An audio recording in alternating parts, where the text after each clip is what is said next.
Some enchanted evening, I did see a stranger.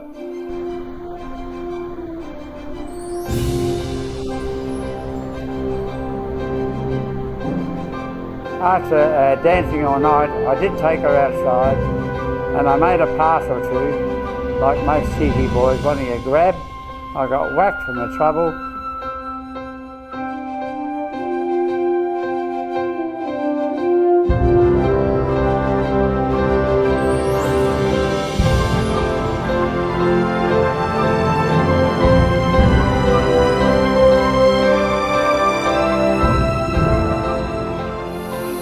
What do you love about Nana and Gaga? I like about Nana and Gaga at their clothes. And what do you love about Nana and Gaga? They're beautiful. They're beautiful. Hi, I'm Chloe Dewhurst. I am so grateful that you are my great-grandparents. I am grateful that you spoil me from birthdays and Christmas and other times too. I am grateful that you make me laugh.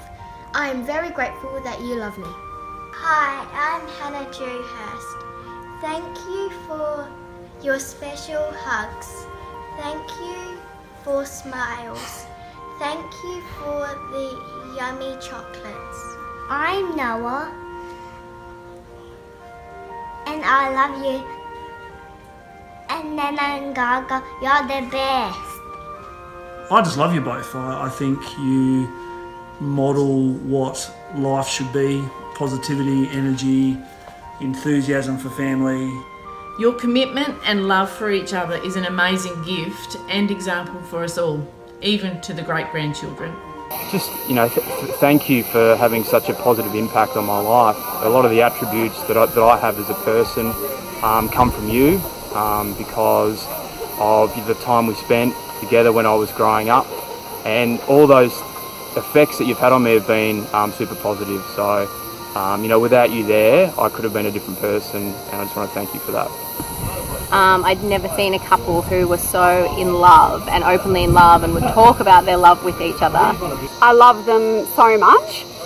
When I think about them probably nearly every day, I think about their love for each other, their love for us, how they've created this family values kind of vibe where we all just want to spend time together. They've made Christmas this really special event, not because of Christmas itself, but because it's just family. And I want to thank them for their years of kindness, fun, generosity towards Julia and I. And I hope we have many more years to come like that. Together they're a very romantic couple. They still adore each other. When I've stayed up here before, I've gone to the bedroom some mornings to see if they're awake or not, and Dad will be holding Mum's hand, and he's done it all their life. He's held Mum's hand in bed all their married life. I know people don't get on along sometimes with their in-laws, or there's a problem with one or the other. It's never been the case. I just absolutely love them to bits, and I just feel so blessed to have had them in my life. Mum and Dad, you've always been there for all of us in the family, and I particularly know you've always been there for me. I love you. You've been critical in my life to the sort of person I've grown up to be and who I am now, even though I'm at the age of 68. And I still look forward to the relationship we have in your latter years. So thank you for everything you've done for me. The time, the love, the commitment, and we love you heaps in return.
Dad, in the meantime, was also a horsebreaker. And he used to coin a little phrase. Any good horseman would hear the sound of his own horse's hooves as they galloped by in the herd.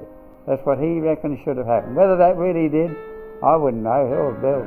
The Nicholls, when they came out here, there was a bit of a mixer. We're not too sure that the Nicholls mob would have been Church of England, and on my mother's side, of course, there were some Presbyterians from Scotland.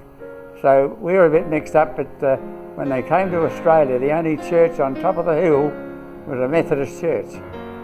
And of course I went up there a few times and stood with the family, and I was a Methodist, of course, myself as a youngster, and I found out that was the only meeting place that farmers really had.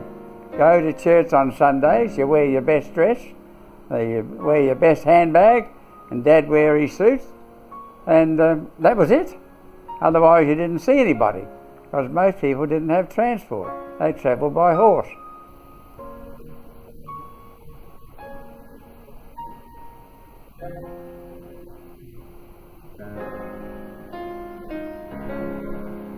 Well, the district in South Australia for Parliament was the District of Stanley.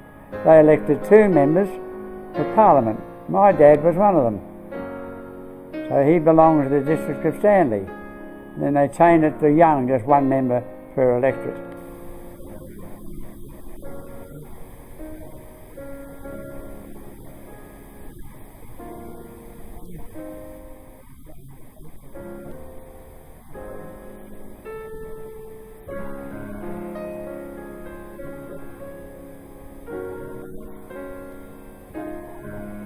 You know where the name Stanley came from? Well, the district in South Australia for Parliament was the District of Stanley, so he called me Stanley. Dad taught me one mighty lesson as a kid. I had a habit. Remember those little mile-a-metre things you stick on the wheel of your bike? Tells you how many miles you've gone? I wanted one. They were 6 shillings. And Mum had a glass full of coins in the safe. So I pinched them. And I got caught. So first of all, I got marched down into the shed and got a whack for my trouble. And then Dad gave me a nice talk about being polite and nice and doing the right thing. From now on, he said, if ever you do anything wrong, you go straight up and admit that you've done it. And at the same time, make sure you walk tall, head up, shoulders back, and walk like you own the world. That was his first lesson to me. He never whacked me again. I never pinched again. I know he did some naughty things, but nothing like that. And I'd preached that gospel myself all my life.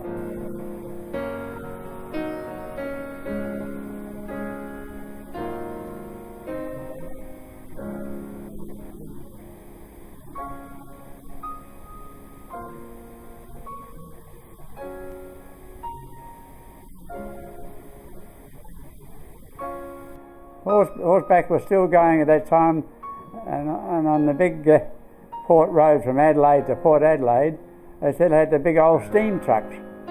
If you rode fast enough, you catch up on your push bike and hang on, which was illegal, but we all did. We had double-decker buses.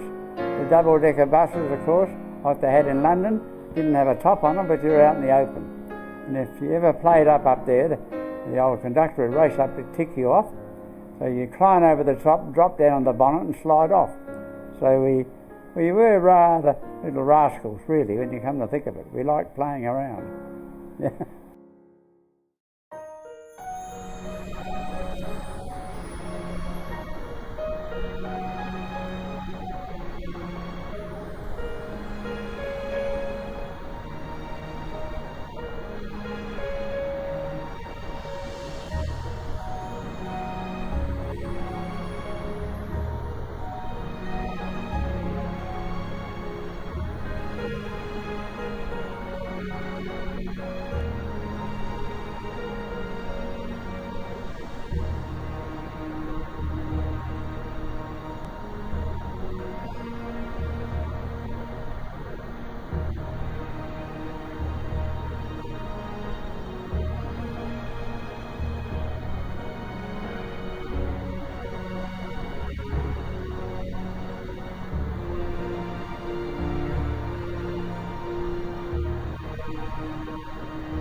It's a real pity that I never met my mum's father, my grandfather, because unfortunately he died of leukemia in his 40s, which was an unusual disease back in that era. However, at the young age of in his 40s, he had amassed a significant business. He was a wealthy man, and he'd all done it through bakery. He had the largest bakery in Adelaide, bakery called Golden Crust Bakery, which he'd grown from one shop into a full distribution network and large bakery. And then he invested in real estate around Adelaide, and he was a property investor. And all the family evolved into that business. And after he died, he did leave the business in trust for the sons and the daughters and for his wife, my grandma, Vida. And it is important to note that the family decided to sell that business to George Weston's Foods, which traded as Tip Top Bakeries. And even today, that is the major bakery in Adelaide, Tip Top Bakeries, which was started off by my grandfather as Golden Crust Bakeries. I went to primary school for starters for 7 years. I passed my QC. I spent 1 year in high school. I didn't do very well there because I wasn't classified as an A stream bloke. They called me a B stream bloke. A stream was usually the academic potential. B stream was the commercial potential. C and D, well, just the also-rans. And I've never met such a rowdy bunch in my life in the classroom. But it was wonderful. The teacher used to play footy with us outside at lunch breaks, so that was really a lesson in itself, getting on with the school teacher and all these fellas who were, including me, a bunch of larrikins. Oh, the one at school we did play a lot, primary school, marbles. The other one at primary school was branders. You ever played branders at school? You have gangs, right? Now the schools in those days had no bitumen laid down, no lawns, just dirt around the buildings. So it was a pretty dusty hole, believe you me. And of course you're in a class, not with 20 kids, you'd have 60 or 70 kids in the one class. How the hell the teacher kept up with those, I have no idea, but they did. But at lunchtime, you played branders. You have a tennis ball, you have gangs, and you fight. If you get hit by the ball, you're out. And you had to go back into some sort of a shed or you're out of the game. And that used to hurt too, because you get a few in the face, you knew all about it. There were very few fights, no kids fought much. It was good fun. I was put in the A stream when I left high school into Prince Alfred College, which was the Methodist private school in Adelaide. It had a number of boys, about 600 when I was there. Only 4 schools in South Australia had cadet corps. Prince Alfred College, St Peter's College, Scotch College and Adelaide High School. No, the only 4 had also had rowing teams too, strange as it may seem. They're all big schools and they're all classified as future academics as opposed to just going into trade. Well, my sports at school were a little limited. I played AFL football, but I was a good ruckman. I was a good goalkeeper. I never got in the top team. I played in what we had at Prince Alfred College, the 4th football team. And I did get my blue, as they call it, in rowing in the school 8. When I was at school, I was very interested in methodical things, and they had a cadet course, so I volunteered straight away when I first joined the school when I was 13. And I went through the NCO class straight away.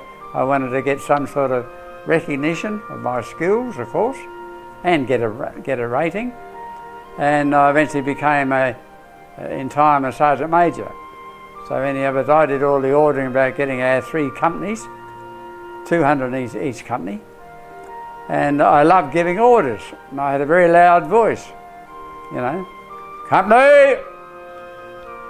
And so I did that very well, that finally, in my last year at school, I got promoted, and nothing was finalised as an acting cadet lieutenant, because normally those positions go to the prefects of the school.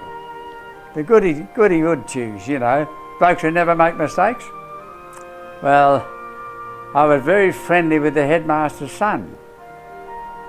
He was a bloody larrikin, I was a larrikin, and we never made me prefect, either of us, even though we were the right age. And I stuck in the A stream till I left, but I must admit I didn't matriculate. That word in Australia at that time, you needed matriculation to enter the University of Adelaide.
we were 16, and we agreed to go to the Junior Red Cross Ball in the Adelaide Town Hall in October 41, just turned 16. And this other bloke who I was at school with, also in the Navy with, he said he would bring this girl he's sure I would like. And it turned out to be Nancy. We met outside, walked up the steps into the town hall, and we danced all night, and we did. I danced with no other girl that night. And then of course I took her outside for a rest, and I made a pass or two, like most cheeky boys wanting a grab. I got whacked from the trouble.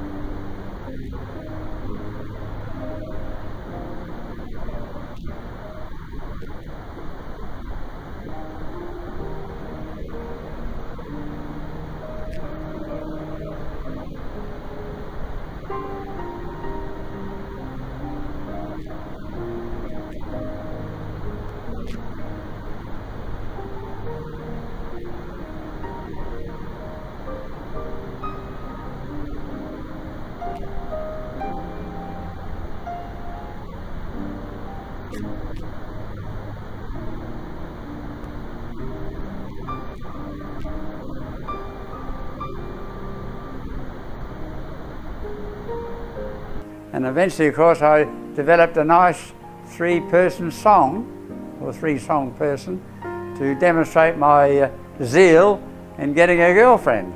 And I've sung this every year for quite a number of years now, every one of our anniversaries. So I will sing it to you. There are three songs: Some Enchanted Evening, I Danced All Night, and I Love You and Don't You Forget It. These are the three songs, so I hope you enjoy them. Some enchanted evening, I did see a stranger and met my darling Nancy at the Adelaide Red Cross Ball. So we danced all night, we danced so tight, and left for a rest outside. And I made a pass which made her gasp and made her bloody wild. So she gave me a whack and said, enough of that, and we loved each other evermore. And we got married 5 years later, 21 years of age. So I love you and don't you forget it. I never, never, never did regret it. I love me too and you won't regret it, Nancy. And we've been married ever since for the last 70 years.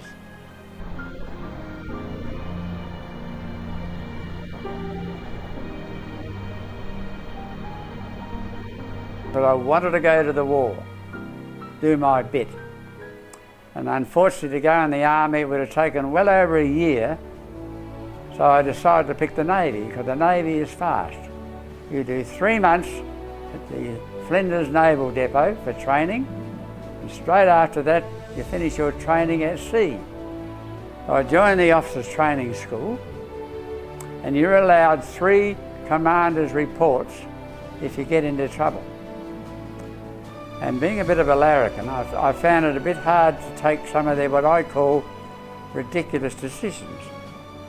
At any rate, I got caught wearing khaki socks with a blue uniform on a Sunday parade when we'd been fighting the bushfires the day before, and asked the reason why we're wearing khaki socks. And I answered him, I said, well, when I came into the Officers Training School, I was issued with 2 socks, 2 pairs of socks, 2 underpants, 2 shorts, 2 shirts, 2 caps.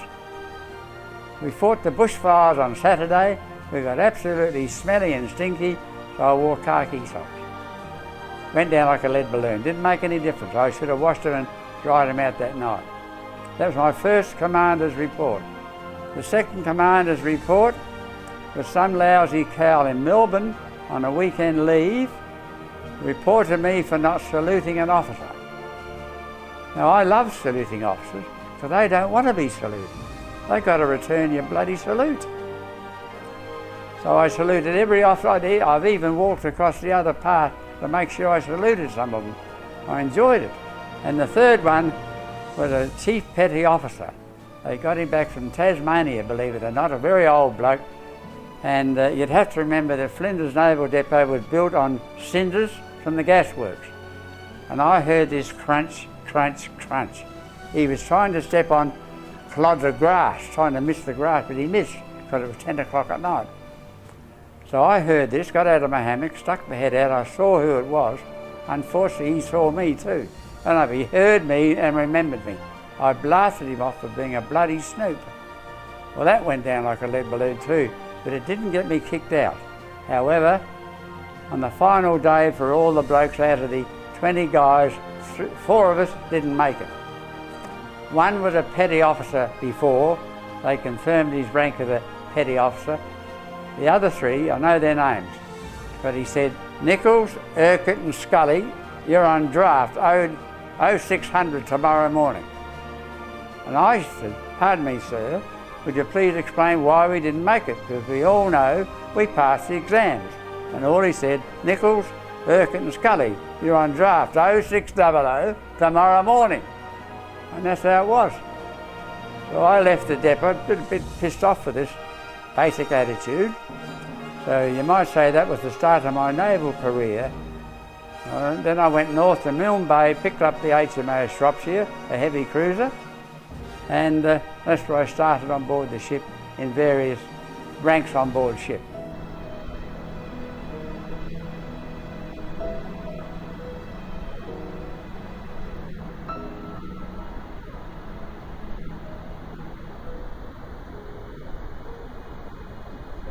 Well, when I joined the Navy, I said to Nance, we've been going together for a couple of years, that we can't keep this up for the next 1, 2 or 3 years. You don't know how long it might last.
I was an ordinary seaman, able seaman, and I had 3 special jobs. I was made commander's runner, a plum job, believe you me. You might have to run around behind the commander all day and get him things, get people, but it was a very tolerable and very nice job. Then I went back to part a ship for a month or 2, and I got made the navigator's yeoman, where I did his chart corrections, because I'd done navigation in the officers' training school. And then I also became, after my 6 months, only allowed 6 months, I then made the meteorologist yeoman, where I did his weather charts for him, collected all the information, he made the forecast. This is back in 1944. One time I really got frightened. My action station was on the starboard side of the bridge. I was navigator's yeoman, and the kamikazes had been attacking the whole fleet. And this day, one came straight in on the port side, very low over the water. And the captain said, clear the bridge. I didn't hear him. And when I looked to the port side and suddenly found there's no one on the bridge except me, I saw this plane coming in. His wing went straight over the top of the Oerlikon machine gun and B turret. His wing dipped between the bridge and the back of the turret. I saw the pilot with his white band round his head, his face very clear. Well, then it was, I can't remember now. It went into the sea. In my horrible fear, I ducked down behind the steel decking of the bridge. And when I squatted down, what I didn't know, that I'd wet myself. And it wasn't until the gunnery officer came back up top later and said, Nicholls, get up and man your post. Yes, sir. and about half an hour later I smelt urine. Thank God I'd only piddled myself. It had run down my leg, and I was in that for another 2 days. This is one of the longest days I'd ever spent on the bridge, 76 hours without going off the bridge. We were so closed up with air attacks. So it was really a frightening few days with kamikaze attack over the whole fleet.